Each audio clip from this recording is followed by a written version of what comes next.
एक लड़की, एक साधारण सी लड़की, एक साधारण सी लड़की मेरे मृत्यु का कारण होगी, ये हो ही नहीं सकता, हो ही नहीं सकता, किसी मूल्य पर नहीं, नहीं। तब तो भूल कर रहे हैं आप कालकू, भूल कर रहे हैं। ये लड़की साधारण लड़की नहीं है। मैंने आपसे पहले भी कहा था, फिर से कह रही हूँ, पृथ्वी पर ये लड़की शुभ शक्ति का प्रतीक है। ये लड़की केवल आपके उद्देश्य पूर्ति में बाधक नहीं है, आपके जीवन में भी ये लड़की आपके लिए सबसे बड़ी बाधा है। ये लड़की आपके प्राण तक ले सकती है। मेरे रहते हुए आपको कोई भी क्षति नहीं पहुंचने दूंगी। आपने फिर से मुझे जीवन दान दिया है, मुझे शक्तियां दी हैं, उसका प्रतिफल मैं आपको दूंगी। आप थोड़ा शांत हो जाइए तो मैं आपको बता सकती हूँ कि ज्योत्सना इस समय कहाँ पर है। हाँ, कहाँ है? कहाँ पर है वो लड़की? वो मुझे समाप्त करे उससे पहले मैं उसे समाप्त कर दूंगा। बोलो, कहाँ है वो? बोलो। मैं जानती थी आप ऐसा ही कुछ मांगेंगे, तभी उसकी व्यवस्था मैंने पहले से ही कर रखी।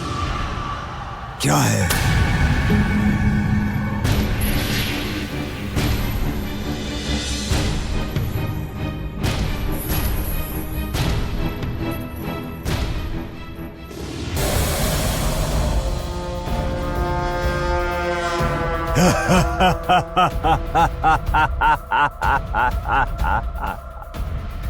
वाह वाह कामिनी वाह, अब जाकर तुमने मेरी योग्य अनुयायी होने का परिचय दिया है। मिलेगा, इसका उपहार तुम्हें मिलेगा। मेरा एकमात्र उपहार होगा तुम्हारी मृत्यु काल को। तुम्हारी पराधीनता से स्वाधीनता प्राप्त करना ही मेरा उद्देश्य है। अब मैं तुम्हें तुम्हारी मृत्यु के समीप ले जाऊंगी। चलो।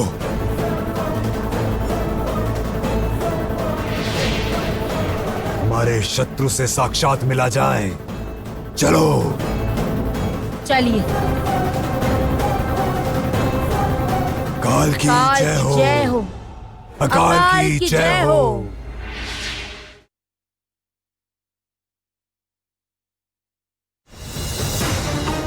इस तरह मुक्त होंगे हम सब? क्या कोई उपाय नहीं है?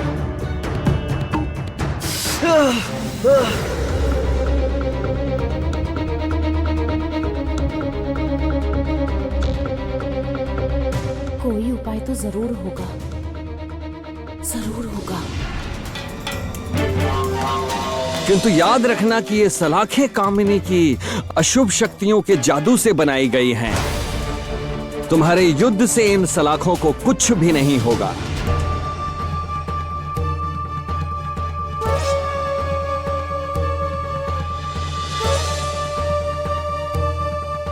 अशुभ शक्ति को शुभ शक्ति ही परास्त कर सकती है कंचन। तभी कामिनी के इस अशुभ जादू को ये पवित्र जल ही नष्ट कर सकता है कंचन।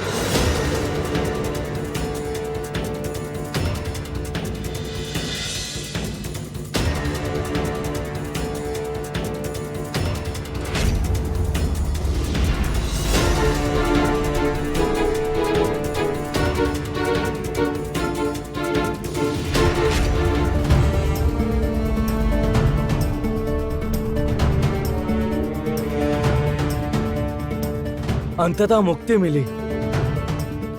ज्योत्सना, तुमने फिर से हमें बचा लिया। ये सब बातें अभी नहीं कर सकते, अभी समय नष्ट नहीं कर सकते। सोमेश्वर, माँ बाबा जहाँ पर है तुम हमें वहाँ ले चलो। हाँ चलो।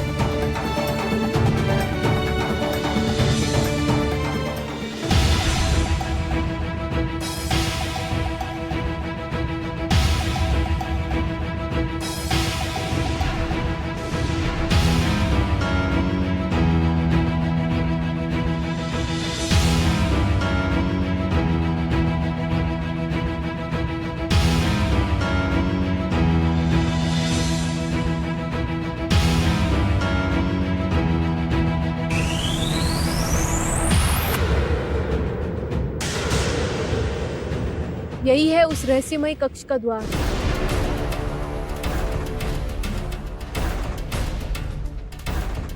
इस द्वार को पार करते ही फिर से महाराज और रानी माँ को देख पाएंगे कंचन।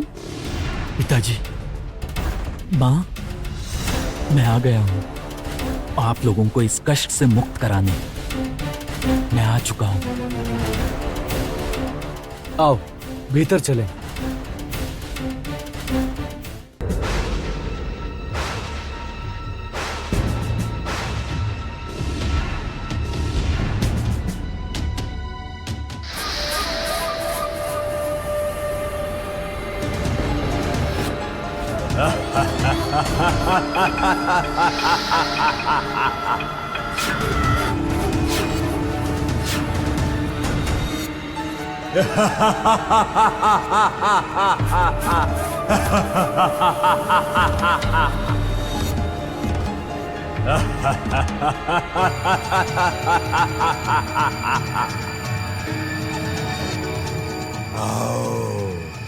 आओ,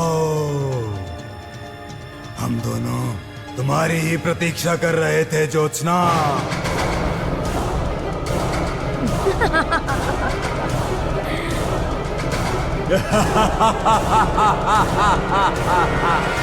आश्चर्य है, ये भला क्यों मेरे लिए प्रतीक्षा कर रहा है? मेरे साथ इसकी किस बात की शत्रुता है?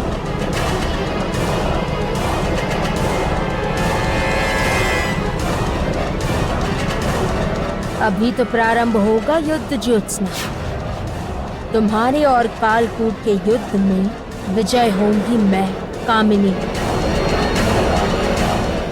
वाह, कामिनी अब इतनी दुर्बल हो गई है कि कुछ साधारण से लोगों से लड़ाई लड़ने के लिए, उन्हें भय दिखाने के लिए अशुभ शक्तियों के राजा को बुलाकर लाना पड़ा। मूर्ख मनुष्य, भय किसे कहते हैं ये तो तुमने देखा ही नहीं, इसलिए ये सब बोल रही हो। हमारा पथ छोड़ो। हम ना कभी कामिनी से डरे हैं, ना तुमसे डरते हैं।